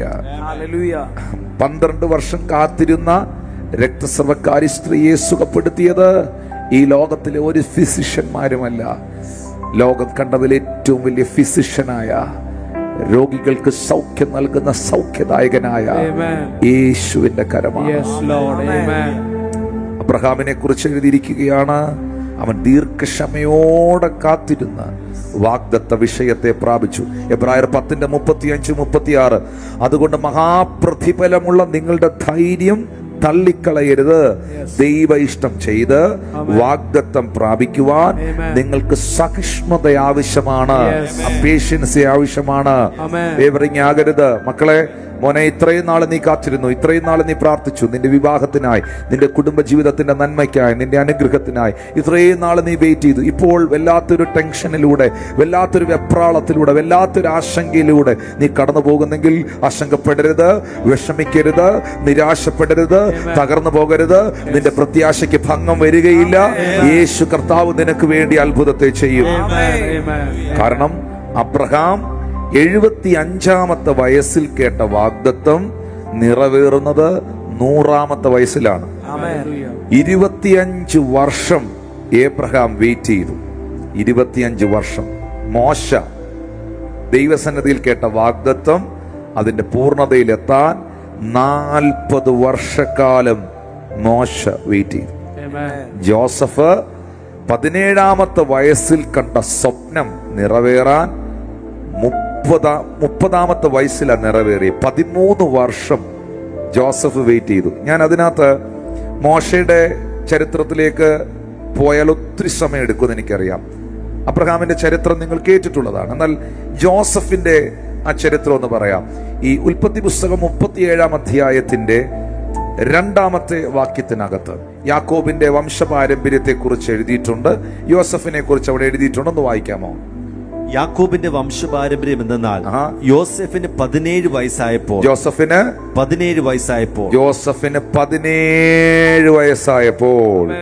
അപ്പോൾ ഈ 17-ാമത്തെ വയസ്സിലാണ് ജോസഫ് ഈ സ്വപ്നം കാണുന്നത്. ഈ 17-ാമത്തെ വയസ്സിലാണ് ഈ സ്വപ്നം സഹോദരന്മാരോട് ജോസഫ് പങ്കുവയ്ക്കുന്നത്.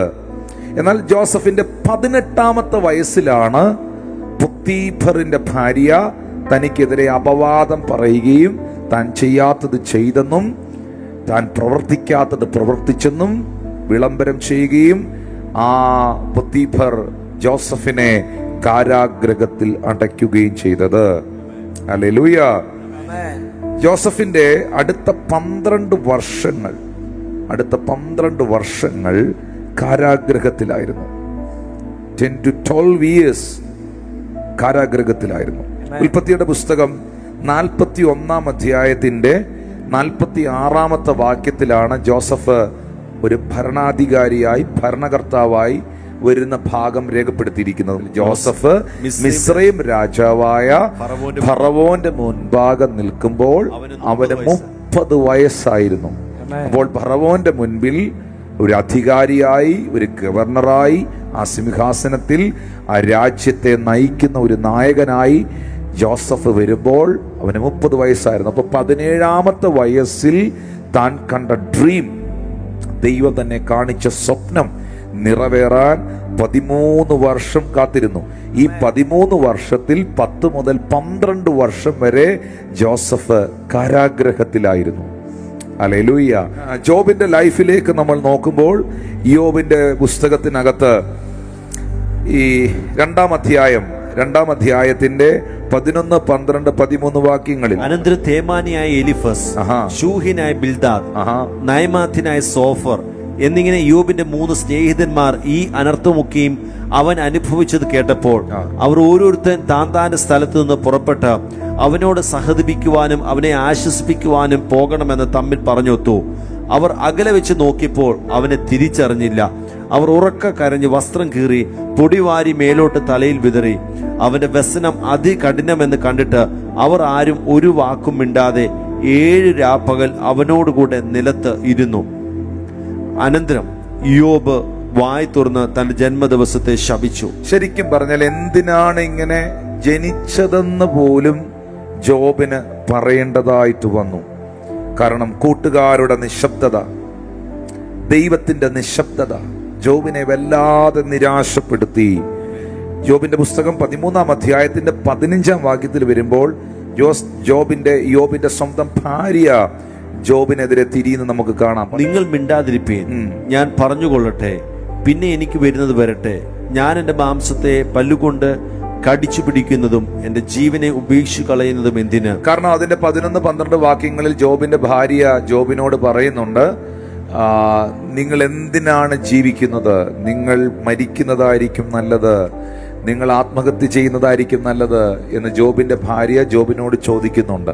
അവിടെയാണ് ജോബ് പറയുന്നത് 15-ാം വാക്യത്തിൽ പറയുന്നുണ്ട്, അവൻ എന്നെ കൊന്നാലും ഞാൻ അവനെ തന്നെ കാത്തിരിക്കും, ഞാൻ എന്റെ നടപ്പ് അവന്റെ മുമ്പിൽ തെളിയിക്കും, ഞാൻ ഒരിക്കലും ദൈവത്തെ കുറ്റം പറയില്ല, ദൈവവചനത്തെ തള്ളിപ്പറയില്ല, എന്റെ പ്രാർത്ഥന ഞാൻ നിർത്തില്ല, എന്റെ ആരാധന ഞാൻ നിർത്തില്ല, എന്റെ ദൈവത്തോടുള്ള ബന്ധം ഞാൻ ഉപേക്ഷിക്കില്ല.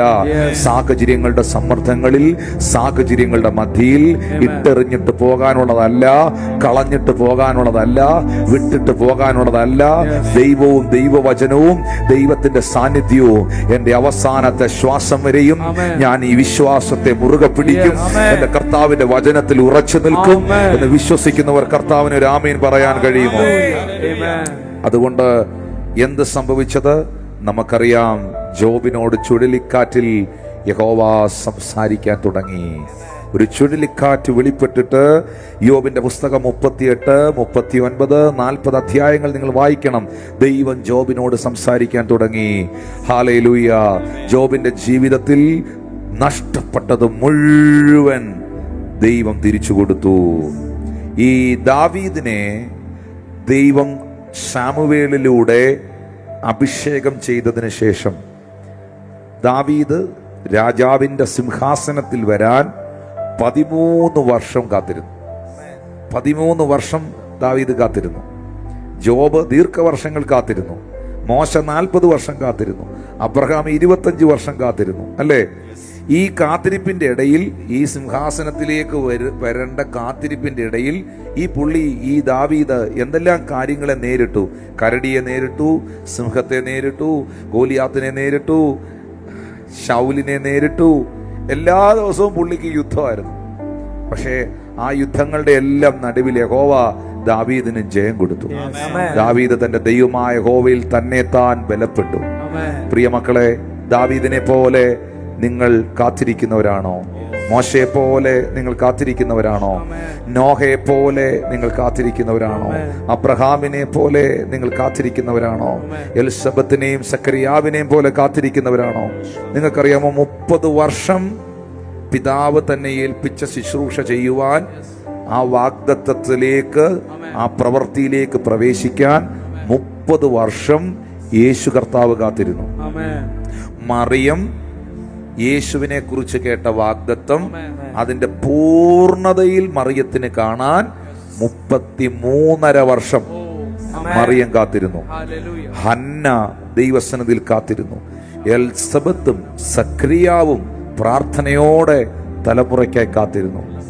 ഇതിലെല്ലാം ഉപരിയായിട്ട് ഒരു വാക്ക് പറഞ്ഞ് ഞാൻ പ്രാർത്ഥിക്കട്ടെ എൻ്റെ പ്രിയമുള്ളവർക്ക് വേണ്ടിയിട്ട്. അബ്രഹാം കാത്തിരുന്നതും, സാറ കാത്തിരുന്നതും, മോശ കാത്തിരുന്നതും, നോഹ കാത്തിരുന്നതും, ദാവീദ് ദൈവത്തെ കാത്തിരുന്നതും,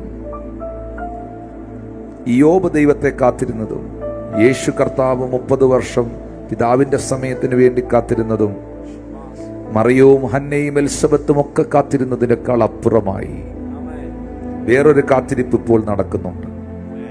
വേറൊരാള് കാത്തിരിക്കുന്നുണ്ട്, വെയിറ്റ് ചെയ്യുന്നുണ്ട്. നിങ്ങൾ പലരും നിങ്ങളുടെ പ്രാർത്ഥനയുടെ മറുപടികൾ വെയിറ്റ് ചെയ്യുകയാണ്. നിങ്ങളിൽ പലരും നിങ്ങളുടെ സൗഖ്യത്തെ, നിങ്ങളുടെ വിടുതലിനെ, നിങ്ങളുടെ ജീവിതാനുഗ്രഹങ്ങളെ വെയിറ്റ് ചെയ്യുകയാണ്. പക്ഷെ വേറൊരു കാത്തിരിപ്പ് ഒരു സ്ഥലത്ത് നടക്കുന്നുണ്ട്. അത് പത്രോസിന്റെ ലേഖനത്തിലാണ് പത്രോസ് പറയുന്നത്. 2 പത്രോസിന്റെ ലേഖനം 3-ാം അധ്യായം 9-ാമത്തെ വാക്യത്തിനകത്ത്, ചിലർ താമസം എന്ന് വിചാരിക്കുന്നത് പോലെ കർത്താവ് തന്റെ വാഗ്ദത്തം നിവർത്തിക്കാൻ താമസിക്കുകയില്ല. ആരും നശിച്ചു പോകാതെ എല്ലാവരും മാനസാന്തരപ്പെടുവാൻ അവൻ ഇച്ഛിച്ച് ദീർഘക്ഷമ കാണിക്കുന്നേ ഉള്ളൂ. ഇവിടെ അനേകർ കാത്തിരിക്കുന്നതിനെ കുറിച്ച് നിങ്ങൾ കേട്ടു.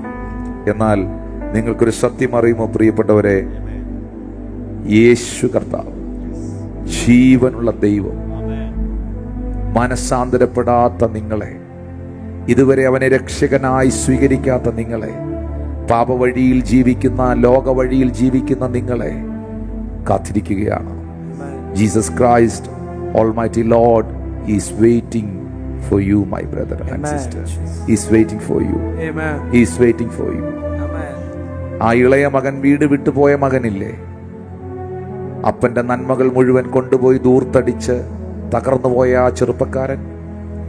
ആ ചെറുപ്പക്കാരന്റെ മടങ്ങി വരവിന് വേണ്ടി പിതാവ് കാത്തിരുന്നത് പോലെ നിങ്ങളെ കാത്തിരിക്കുന്നു.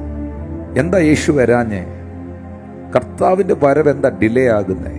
ചിലരും കൂടെ മനസ്സാന്തരപ്പെടാൻ, ചിലരും കൂടെ മടങ്ങി വരാൻ. ഞാനിങ്ങനെ ചിന്തിക്കും ചിലപ്പോഴൊക്കെ, കർത്താവെ, നീ ഒരു 24 വർഷം മുമ്പ് വന്നിരുന്നെങ്കിൽ ഒരുപക്ഷെ ഞാൻ നിന്റെ സന്നിധിയിൽ കാണത്തില്ലായിരുന്നു.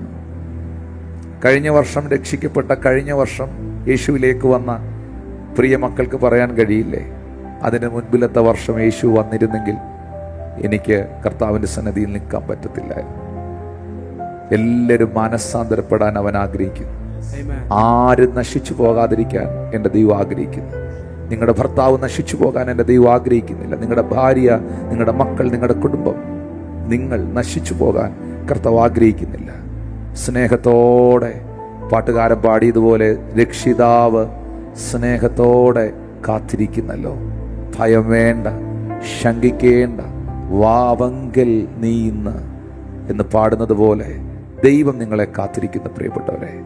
ഈ ദിവസങ്ങളിൽ കർത്താവിൻ്റെ സന്നിധിയിലേക്ക് ഒന്ന് വരാൻ, അവൻ്റെ സന്നിധിയിൽ സമയം ചെലവഴിക്കാൻ, പ്രാർത്ഥിക്കാൻ ഒന്ന് ഏൽപ്പിച്ചു കൊടുക്കാവോ? ദൈവം നിങ്ങളെ വെയിറ്റ് ചെയ്യുകയാണ്. വിട്ടുകളയേണ്ടതിനെയൊക്കെ ഒന്ന് വിട്ടുകളയാമോ? ഉപേക്ഷിക്കേണ്ടതിനെയൊക്കെ ഒന്ന് ഉപേക്ഷിക്കാമോ?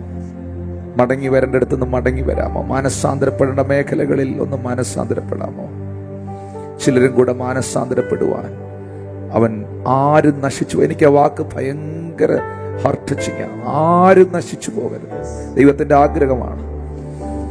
യോഹന്നാന്റെ സുവിശേഷം 3-ാം അധ്യായം 16-ാം വാക്യത്തിൽ എഴുതിയിട്ടുണ്ട്, തന്റെ ഏകജാതനായ പുത്രനിൽ വിശ്വസിക്കുന്ന ഏവനും നശിച്ചു പോകാതെ നിത്യജീവൻ പ്രാപിക്കേണ്ടത് അവനെ നൽകുവാൻ തക്കവണ്ണം പിതാവായ ദൈവം ഈ ലോകത്തെ സ്നേഹിച്ചു. നിങ്ങളെ യേശു വിളിക്കുകയാണ്. കർത്താവ് നിങ്ങളെ വിളിക്കുകയാണ്. പ്രാർത്ഥനയ്ക്കായി വിളിക്കുകയാണ്. യേശുവിനോടൊന്ന് പറഞ്ഞ്, കർത്താവെ, ഞാൻ നിന്റെ സന്നിധിയിൽ പല വിഷയങ്ങൾക്കായി കാത്തിരിക്കുന്നുണ്ട്, പല വിടുതലുകൾക്കായി കാത്തിരിക്കുന്നുണ്ട്, പല മറുപടികൾക്കായി കാത്തിരിക്കുന്നുണ്ട്. പക്ഷെ അതിലെല്ലാം അപ്പുറമായിട്ട് മറുഭാഗത്ത് അപ്പാ നീ എന്നെ വെയിറ്റ് ചെയ്യുകയാണല്ലോ. ആ ഹോരേബിന്റെ പർവ്വത മുകളിൽ മോശയെ കാത്തുനിന്ന യഹോവ, മോശ ഹോരേബിന്റെ പർവ്വത മുകളിൽ നടന്നെടുക്കുമ്പോൾ മോശ അവിടെ വരുന്നതിന് മുൻപേ മോശയെ വെയിറ്റ് ചെയ്ത് ദൈവം അവിടെ നിൽക്കുകയാണ്. ആ കാഴ്ച എത്ര പേരുമാവിൽ കാണുന്നുണ്ട്? പ്രാർത്ഥനയുടെ പർവ്വതത്തിലേക്കൊന്ന് ഓടിക്കയറാൻ, വിശുദ്ധിയുടെ പർവ്വതത്തിലേക്കൊന്ന് ഓടിക്കയറാൻ, ദൈവ സാന്നിധ്യത്തിലേക്കൊന്ന് കടന്നു വരാൻ എത്ര പ്രിയപ്പെട്ടവർ തയ്യാറാണ്. ഭയം വേണ്ട, ശങ്കിക്കേണ്ട.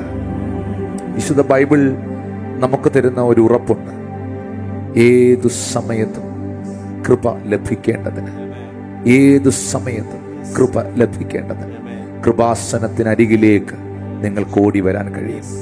അതിനകത്ത് ഈ ലോകത്തിലെ മതമോ ജാതിയോ ഒന്നുമില്ല പ്രിയപ്പെട്ടവരെ. തന്റെ നാമം വിളിച്ചപേക്ഷിക്കുന്ന ഏവനും രക്ഷിക്കപ്പെടുവാനിടയാകും. വിശ്വാസത്തോടെ പ്രാർത്ഥനയോടെ യേശുവേ എന്നൊന്ന് വിളിച്ചേ. ഭയം വേണ്ട, ശങ്കിക്കേണ്ട, വാവങ്കൽ നീന്ന്. ഭയം വേണ്ട, ശങ്കിക്കേണ്ട, വാവങ്കൽ നീന്ന്. ഇന്നു തന്നെ യേശു നിന്നെ രക്ഷിപ്പാനായി കാക്കുന്നു. ഭയം വേണ്ട, ശങ്കിക്കേണ്ട, വാവങ്കൽ നീന്ന്. ഭയം വേണ്ട, ശങ്കിക്കേണ്ട, വാവങ്കൽ നീന്ന്. ഇന്നു നീ ഒരിക്കൽ കൂടി ദൈവവിളി കേട്ടല്ലോ. രക്ഷിതാവ് സ്നേഹത്തോടെ കാത്തിരിക്കുന്നുണ്ടല്ലോ. അതാണ് ഇന്ന് ആ വരികളൊന്നുകൂടെ. ഇന്നു നീ ഒരിക്കൽ കൂടി. ദൈവത്തിന്റെ പരിശുദ്ധാത്മാവ് നിങ്ങളോട് സംസാരിച്ച വചനം അതാണ്. നിങ്ങളെ കാത്തിരിക്കുന്ന കർത്താവ്. മക്കളെ, യഹോവയെ കാത്തിരിക്കുന്നവർ ശക്തിയെ പുതുക്കും. അവർ കഴുകനെ പോലെ ചിറകടിച്ചു കയറും. തന്നെ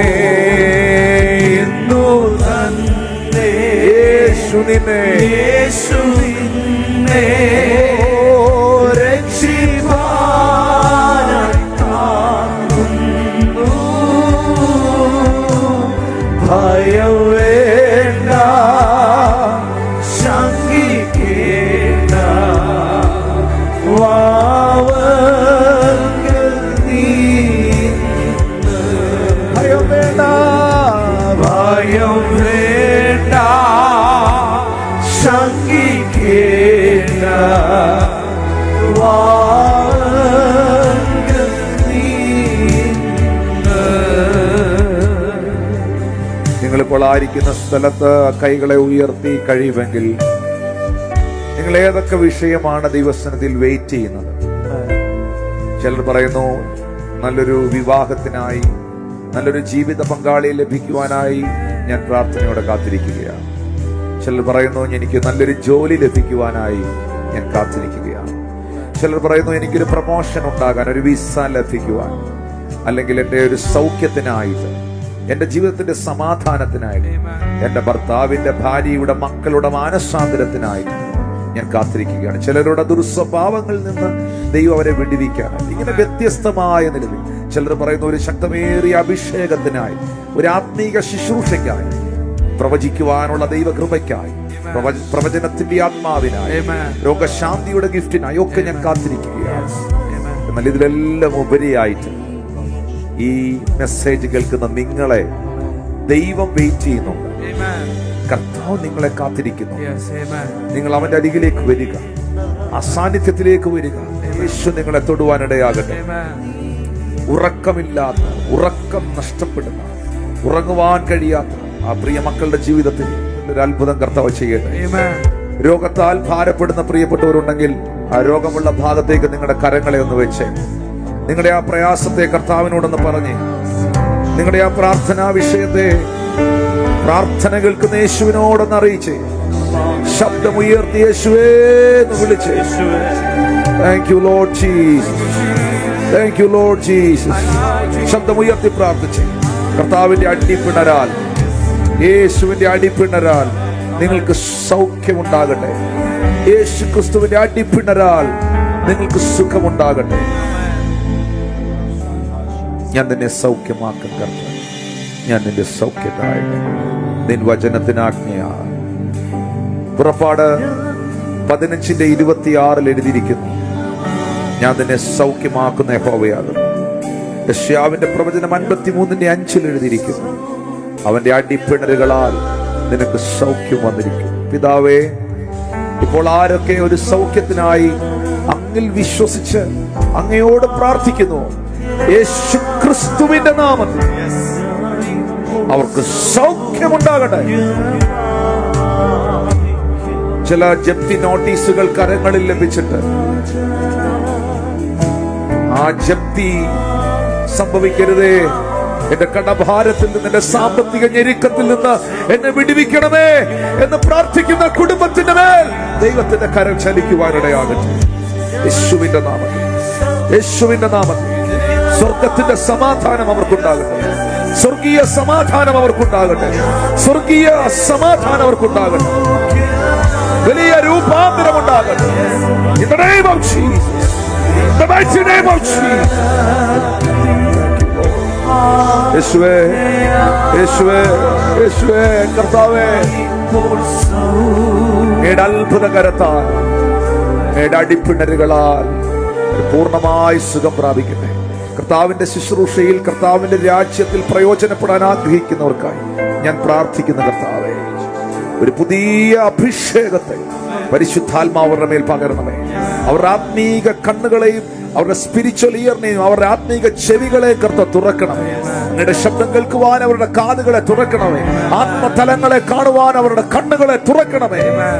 അവരുടെ സാമ്പത്തിക മേഖലയിൽ ദൈവത്തിന്റെ കരം ചലിക്കണം. ഇതിലെല്ലാം ഉപരിയായി, ഇതിലെല്ലാം ഉപരിയായി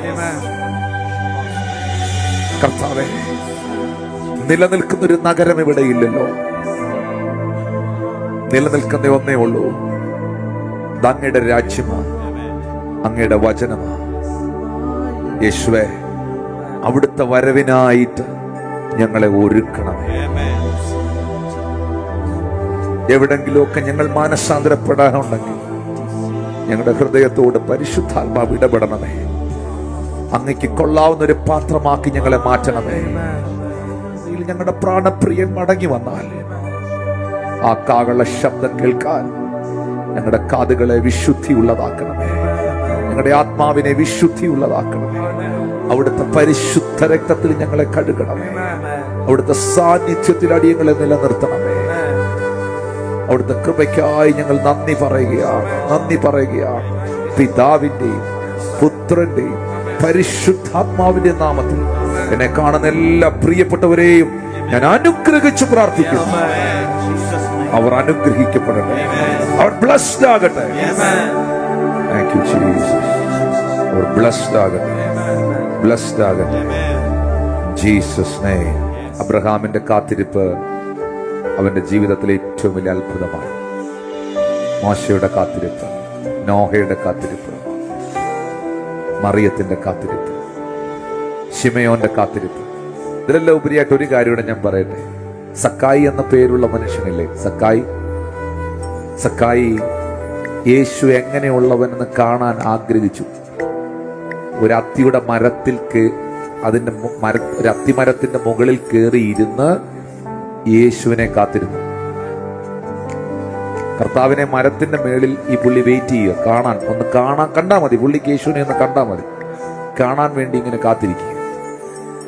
യേശു അതുവഴി പോയപ്പോ ആ മരത്തിന്റെ മുകളിലോട്ട് നോക്കണ്ട ഒരു കാര്യമില്ല. പക്ഷെ കാത്തിരുന്നവനെ കണ്ടിട്ടേ പോവും. വെയിറ്റ് ചെയ്യുന്നവനെ കണ്ടിട്ടേ പോവും. കാണാതെ പോകത്തില്ല, കാണാതെ പോകത്തില്ല, കാണാതെ പോകത്തില്ല. നിങ്ങൾ കർത്താവിൽ നിന്ന് എന്തെങ്കിലും പ്രതീക്ഷിക്കുന്നെങ്കിൽ, കാത്തിരിക്കുന്നുണ്ടെങ്കിൽ യേശു നിങ്ങൾക്ക് വേണ്ടി അത്ഭുതം ചെയ്യും. മോൻ പാടുന്നൊരു പാടുണ്ട്, ഇത്ര നല്ല ദൈവത്തോട് ഞാൻ എന്ത് ചെയ്യും, നന്ദി ചൊല്ലുവാൻ എന്റെ കൊച്ചു ജീവിതത്തെ. Hallelujah, hallelujah. Thank you Lord Jesus.